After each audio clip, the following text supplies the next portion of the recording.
This channel does not promote any violent, harmful, or illegal activities. All content provided by this channel is meant for an educational purpose only. কারণ আবারও বাংলাদেশে BNP ও অন্তর্বর্তী সরকারের মধ্যে ফাটল স্পষ্ট। রাজনৈতিক দলগুলি অন্তর্বর্তী সরকারকে ব্যর্থ করার চেষ্টা করছে।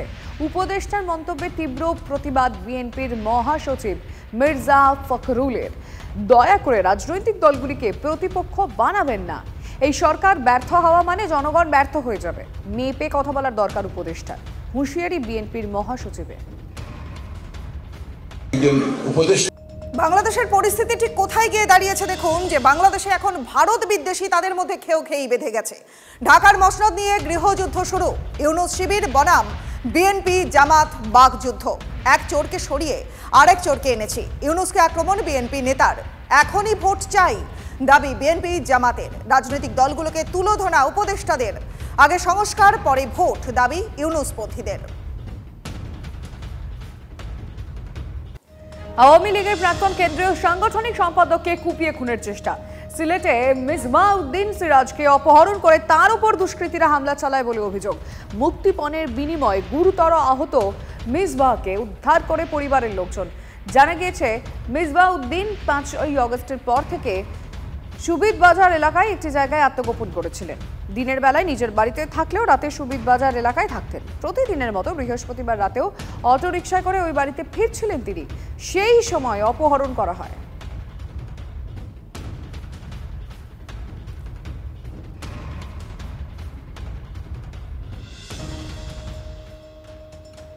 এখনো অস্থির পরিস্থিতি বাংলাদেশে। হিন্দুদের উপরে লাগাতার অত্যাচার। মৌলবাদীদের রক্তচক্ষু উপেক্ষা করেই ওপারে এবার গীতা পাঠ হিন্দু ছাত্রছাত্রীদের। Khulna university of engineering and টেকনোলজির পড়ুয়ারা গীতা পাঠ করলেন। জিজ্ঞাসু আর জ্ঞানী, এই চার প্রকার পুণ্যাত্মা মানুষ আমাকে ভজনা করে।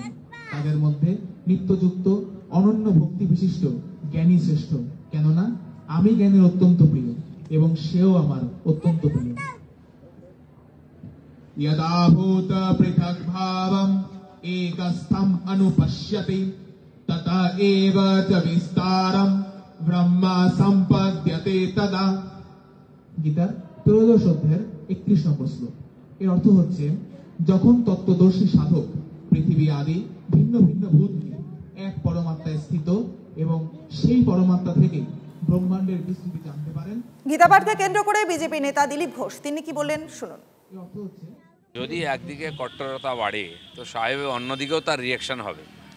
আজকে বাংলাদেশে হিন্দুরা প্রথমবার নিজেদের অস্তিত্ব রক্ষার জন্য যে ব্যাপক আকারে আন্দোলন শুরু করেছেন, লক্ষ লক্ষ সংখ্যায় রাস্তায় নেমেছেন, এটা আমাদের দেশের লোকেদের জন্য অনুকরণীয়। ভারতের হিন্দুদের জন্য তারা আজকে পিঠ থেকে গেছে দেওয়ালে, কিন্তু যেভাবে তারা ওখানে আন্দোলন করে সারা দুনিয়াতে দেখিয়ে দিয়েছেন যে বাংলাদেশের পরিস্থিতি কী আর হিন্দুরা কী অবস্থায় আছে, সেটা তো তাদেরকে ধন্যবাদ দিতেই হয়। আমার মনে হয় এই অধিকার তাদের আছে নিজের ধর্ম রক্ষা করার জন্য, অস্তিত্ব রক্ষার জন্য।